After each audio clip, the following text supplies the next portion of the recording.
Bwana asifiwe. Praise the Lord. We are grateful that we are able to come all the way from Nakuru. I think I'm the one who has come from the farthest. Is that so? I now reduce. Anyway, I came from Nakuru, and I'm very grateful that the Lord gave me a safe journey to this place. I also have my daughters here. I hope they have come. Are they here? Oh, at least one has come. So we have 3 children, 2 daughters and 1 son. So we thank God for this opportunity to share our testimony. Now, I want to start with when I got saved. I got saved when I was in Form 2. I think that was 1974. And the Lord has been faithful. He has taken me from one stage to another.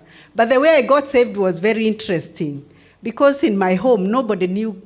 I think we went to church, but nobody knew about salvation. So it was not an obvious thing to know Christ. But I attended, that time, I think there was T.L. Osborne. He was in this country. I think he was preaching, Jesus is the same today, yesterday, and forevermore.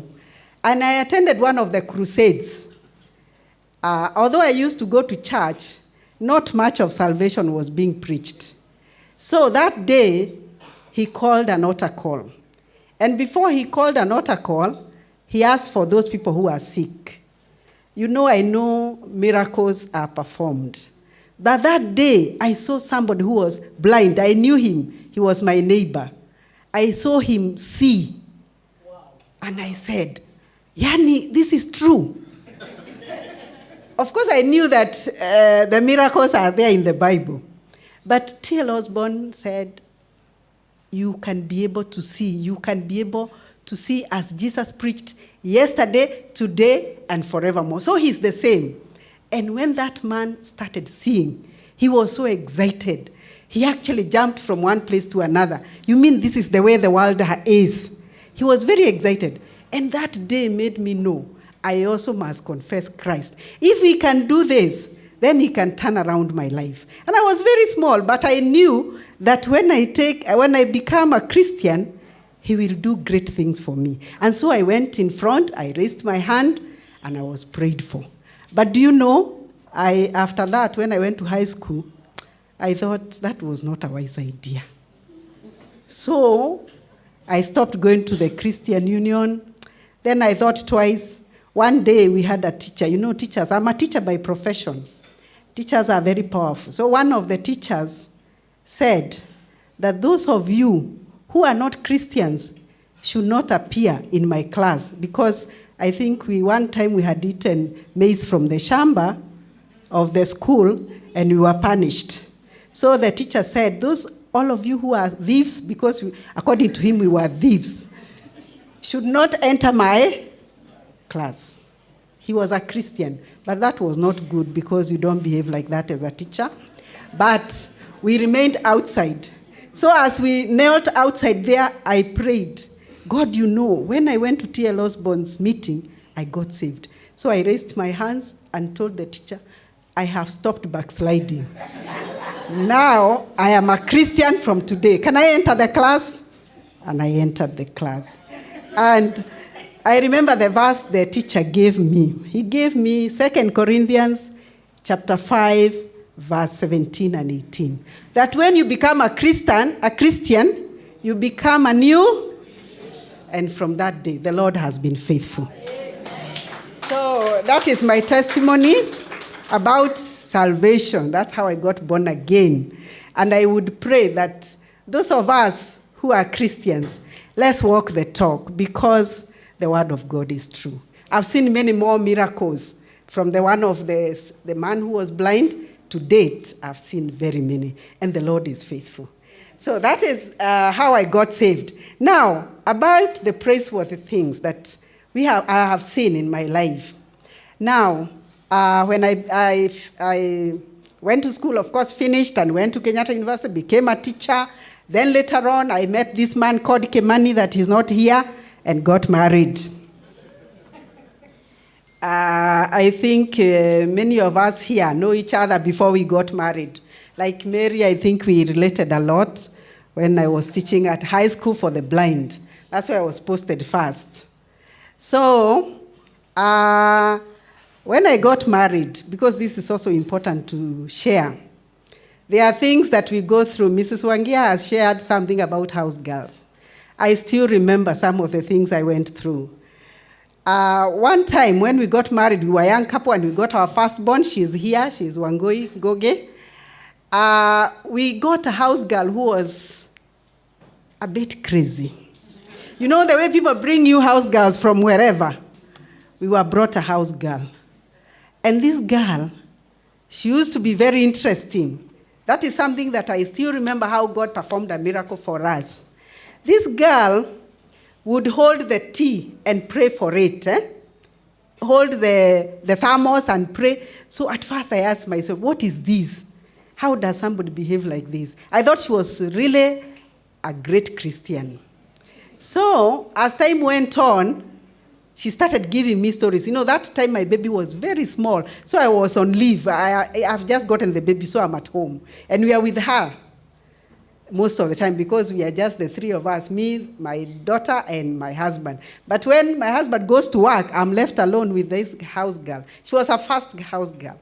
So she started giving me stories. And she told me, you know, I'm sick. I said, oh, where are you sick? I have syphilis. You know, I had never even heard the word. So now, as a Christian, I wondered, am I hearing right? So this girl started going to the gate of where we were living. And anybody who is coming in, they are prayed for. Now I knew I'm in trouble. Because when somebody starts praying for everybody who is at the gate, and then they are telling you they have syphilis, it was a very shocking experience. So I waited. Now I stopped doing everything. There were no phones that time. So I waited for my husband to come in the evening. And I told him the story. So he told me, now what we are going to do, we are not going to allow her to touch anything in this house. We shall just take her to hospital. But now it's at night, and we didn't have a car. You know, when you get married, those days, we had to use Kenya bus. We didn't have cars. You know, you are lucky. These days, when you get married, some of you have cars. You are and even you have two. You are very fortunate. So us, we didn't have we didn't know how to go about this. And this girl, now she has syphilis. She's even crazy. Now what do we do? And we have a very small baby of about 2 weeks. Now what do we do? At least my mother used to work in Kenyatta Hospital. So we knew we are going to take her to my mom so that she can take her to the doctor. But now it's at night. So the next thing, she is hanging herself in the toilet. I tell you, we prayed. We've never prayed like that. We prayed because now we don't know what to do. She's hanging herself. We found her with a rope and her tied on the chuma that is in the bathroom. Now my husband tried to talk to her so that she can come out of the hanging. We cut the rope. And we are just the three of us in the house. Now he told me, you lock yourself in the bedroom as I deal with this case. So I'm trying to give you stories of what people go through. Now, in the morning, he had now to stop going to work, take her to hospital, and the long story went on. But for sure, when she was taken to hospital, my mom was able to get a doctor to check on her, and she was crazy.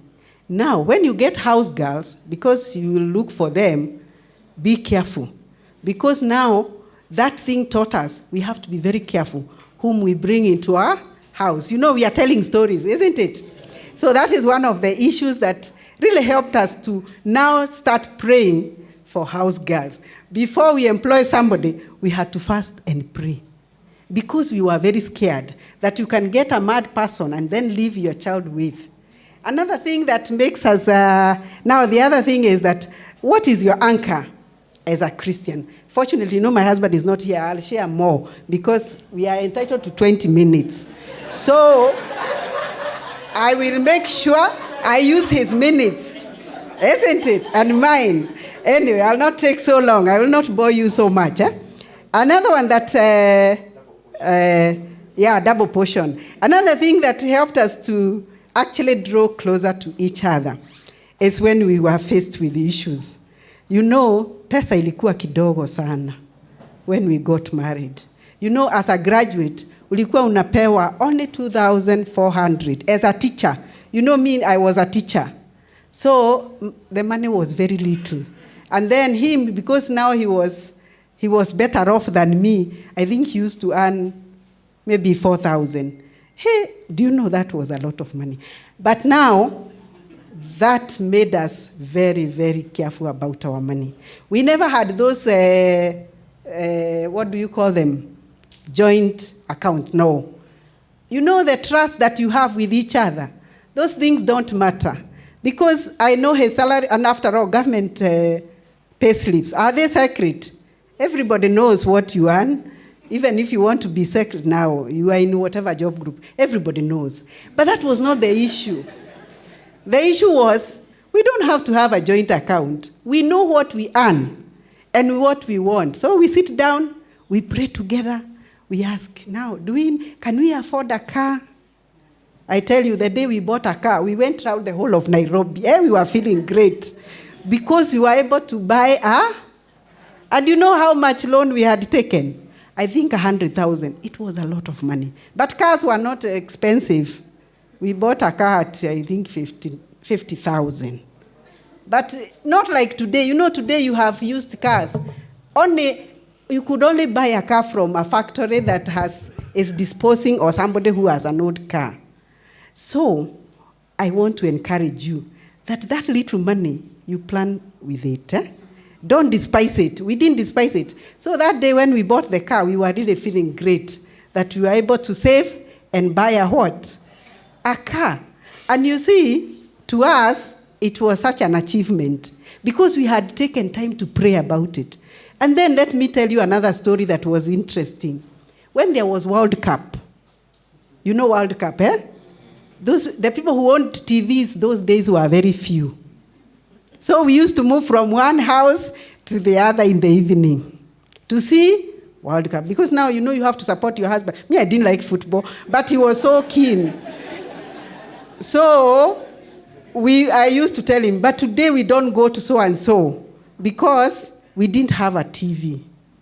I have jumped. Before we bought the car, we bought the TV. So what happened, because of going from house to see World Cup, that was 1980. What? I can't remember. It was 86. We were going it was World Cup. I don't know where it was. But what I'm trying to tell you is, small things bring you together. We came together to pray for a TV. Imagine, just to buy a TV. Today you can buy a 5, isn't it? Some people have even 5 in their houses. But for us, it was an achievement. We prayed. I'm trying to tell you that you pray even for small things. We prayed and we got a TV. We stopped going from house to house. Now when we even bought a car, we were big. We were feeling great. But all these small things I'm sharing with you, they were things that brought us very close because you will take a loan and I take a loan. We do this. We were really committed to each other in prayer, so that we can actually achieve something. That is the anchor we had. Praying to God that small things, imagine, today, do you pray for a TV? No. It is automatic, isn't it? But us, we had to pray for those small things. But they brought us very close. We knew that there is nothing we can do without committing it to God. Then dependency on God. How did we depend on God? Of course, all these things we depended on God. But I want to give a testimony of how we have learned to depend on God. There are times that things became very difficult. We used to live here in Nairobi. Then God opened a way that we would travel. My husband got a job in Nakuru. So it was easy because me, I'm a teacher. I would just take a transfer and go to Nakuru. But for him, he was leaving the government to go to a private sector. He worked with the Varedi batteries.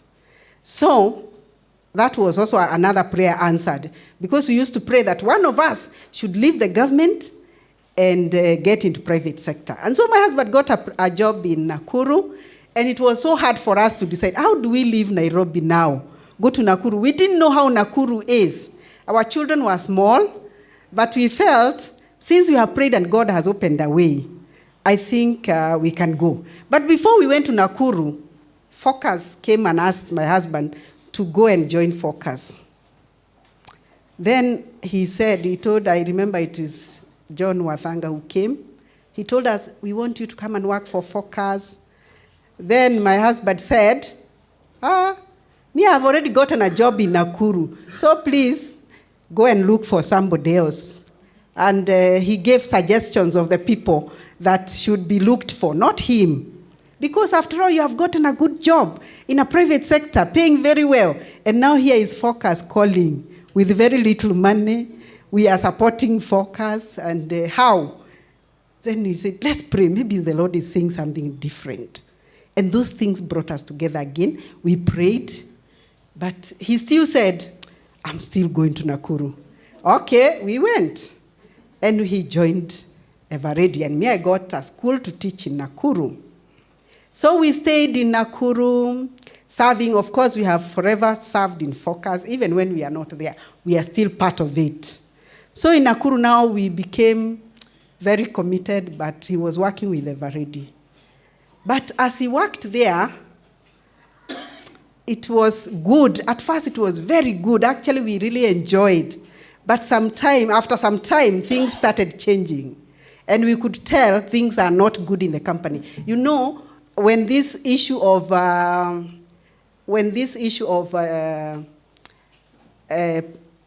lot of power going to the rural areas, then these people don't need batteries. So we could tell the company is going to close. But now what? You know, this is a very good company that has really provided for us. God has used it to provide for us. But we can see the future is not good. But we didn't really think it would come that soon, that eventually the company will close. So what happened, to make the long story short, my husband's job was over. Or rather, they were retrenched. And now you know the teacher's salary. Eh? Even now, I don't know now whether it's better, because I left some time. But now, that time when the retrenchment came, I tell you, our children were in very critical time. They were in the university. They needed a lot of money. And here I am as a teacher. Unajua mchara ya mwalimu. How you know how it... You don't know because you are not teachers. But us, we are. So we knew now things are not very exciting. And then because my husband loved his job, you know, there are people who love their jobs. Let me tell you, maybe you have not seen people who love their jobs. I know my husband loved his job. He was there in the morning, very early. He will come at night. Then I asked him, when you are married to Everready? Because he was very committed, and which is good. When you do your job, be very committed. Because the Lord tells us to be very committed. So what happened is, when these people started retrenching people, hey, though he was very committed, he was retrenched. And you know, now, where do you start? You know me, I used to tell my husband, I'll stop working, I'll stop teaching, and go into business. By the way, I'm a business person, because I love business. And ananiambia, sasa, mshahara, you know, which business can give you the money I'm getting? I tell him, the day you leave working, you'll know there are businesses that give money. So I want to leave. And he would always discourage me. But I was decided. I prayed over 1 year to leave my job, that I'll stop working as a teacher and do business. But he would discourage me a lot. So when he stopped working, now I knew I have to continue teaching, because we need the money, and the children are in very critical time. They are in the university, they need a lot of money. So when that happened, I saw a different man. I saw a different? Do you know, when people love their job, it's like, and it's cut off, it's like some death that has come. You know, I'm a counselor, I know. It is like some death has cut off something. Now, my husband, although he is a Christian and he loves the Lord dearly, I know that, he was affected. He would wake up from the bed and then sleep on the sofa. Can you understand? You have woken up from the bed, then you find yourself sleeping on there. What does that tell you? You are actually going a lot. But you don't accept. You know, when you tell somebody, they say, well, me, I'm okay. But for sure, that affected me because the language changed. Do you know, when people are stressed, they speak to you like they are fighting you. Didn't you hear? Don't you understand? Husbands who are here, can you not? Please don't use those words. Don't you listen? Didn't I say? Those are automatic things that come without your knowledge. So I told him, now, can you listen to yourself? How do I listen to myself? That's what he would say. Then I tell him, it's good to listen to yourself because definitely there is something that has changed. But of course, me, I have understanding. So I started praying for him. And I told God, surely the end of Ever Ready is not the end of life. There is a beginning of something else. I knew my husband knew what he wanted to do. But the fact that that job you loved has been cut off, it really affects one. But when you have the anchor of Christ, because that is what really helped us. Because I reminded him, you know you have always loved to sell land. Why don't you go to that business now? Because Ever Ready is over, now you can start selling land. Because that's what you love. And I would talk and talk, you know, when you are talking to people who are stressed, it's like you are noisy gong. They don't hear what you are saying. So you have to be very careful how you say it. So one time, when we are in my house, my brother-in-law came, and he heard how my husband was talking to me. Then he asked him, by the way, is that the way you talk to Mama Wangui? Then he asked, why? What have I said? Then the brother told him, if I talked that to my wife, she will not talk to me for 1 month. So I told my brother-in-law, no, don't worry. Me, I am okay. I have no problem. But why? Because I was praying for my husband to realize that this is not the end. And I knew what he was going through. So when you see somebody going through something in your relationship, don't take it for granted. Pray for them. Spend time praying for them. And be the person who is understanding. Be the person who is seeing the other side. You know, if you get annoyed and you bang things and you will not go anywhere. Are you getting me? Yes. Pray for that person. Not just your husband, even your colleague at work. Things could have gone wrong, but you don't know. So instead of blaming them, pray for them. So I prayed, and soon the Lord came. And he started selling the land, and the business peaked, and he was very happy, and he was very excited. Then, when he was making a lot of money, here comes Focus. Hey, come and work for us. So I told my husband, now, when you are leaving Nairobi to come to Nakuru, you said you have gotten a new job. Now, you are in business, you are doing very well. God is calling you. Come and work for me. So he told them, I'm very old. You can get younger people. What can I offer? At this age, surely. But why? He's making a lot of money. So now, I reminded him, Samuel was called how many times? 3. You have been called more than 5 times. Now, just stop what you are doing and go and serve the Lord. He started telling me, will you be able to pay school fees? You know, Focus has no salary. Will you be able to do this? Will you be able? I was told so many things. Then I said, when the Lord calls, he provides. So I told him, when you go and work there, you'll see the wonders God will do for us. Because he's the one calling you. You are not calling yourself. Then he told me, and then I leave you in Nakuru, I go to Nairobi. It's okay.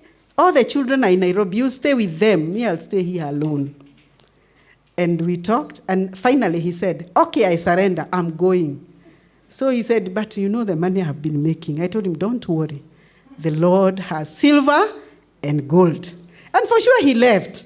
But we didn't suffer a day. In fact, now I even took early retirement because I felt I'm not worried about school fees. I'm not worried about whatever because the Lord does it. So he went and worked there, and for sure, we have seen the Lord. Of course, now, after the 7, in Focus, you give the period you want to serve. So after his 7 years, he came back. Now we start again. Where do you start? Now I have to go into business because I've done what the Lord wanted me to do. I have to go into business. So we start praying again, and we prayed, and the Lord opened a way. Now we are both in business. Now, the other thing I wanted to share just before I close, I'm not going to take all the minutes, Nganga, don't worry. Now you are beyond. Now I'm beyond. Oh, the last one. Another thing that helped us I just want to share this because it's important, something that helped us to grow our faith and an anchor in our faith. In our home, it is true, people have family altars. Us, I don't think we were very good in those family altars. It's good to be frank, but we prayed together. But there's one time that the Lord, some things that happened in our lives that really helped us to see the miracles of God. One time, when I got my last born, my husband went to church with the children. And my second born was in front of, she was sitting in the passenger seat. And when my husband was driving, she fell down. And she was actually stepped on by the car. And it was very traumatic. I've never forgotten. That's why I remember that story. So, even him, he was unable to pick. So people in the church, because it was around the church compound, people shouted. And of course, it was very shocking. So when he saw the child, our daughter just fell down and the car stepped on her legs and he thought he had killed her. So he was unable even to take her. So when somebody picked her, he realized, oh, she's okay. But they passed the hospital. But when they came home, he was still holding the child with, somebody who has been walking, and they are held. He came into the house holding the baby, and I asked, what has happened? He told me, don't talk. The miracle of the Lord has saved this girl. That miracle we have never forgotten because it is God who saved our second born from danger that time. Another time again, we were in a very serious accident. We were going to preach in Sacho High School. And we had a very bad accident that actually, when I remember it, I developed goose skin because our car rolled. They are if you go to Cabernet, you see very high hills. And we were going with the miners. I don't know whether you know Alex Miner and his wife, the late mother. May the Lord rest her soul. As we went there, my husband was driving. And then as we were talking, I think he missed the road. And we are going to preach in Moi's meeting. Moi was coming to be the guest in that church, Sacho High School. So we had to be early because we are preaching in president's presence. You know how you feel great, eh? So we had a very bad accident. I think the excitement of going to preach before Moi was there. So to lose the road, we rolled and rolled and rolled. By the time we were down there, the car was finished. So, and you can't know there is an accident because it's very deep. But somehow, I am the only one who was able to walk up to the top and told people, where tumepata accident hapa. That time you are bruised, but you forget. But do you know how God rescued us? The car was written off, but the Lord rescued us. But what was good about it? The president, when he heard that there are people who had an accident, the whole serikali came They rescued us. And I've never forgotten how God removed out of us from there. We were treated by the government. We were given special treatment until we got well. And our car was actually taken to the garage by those people.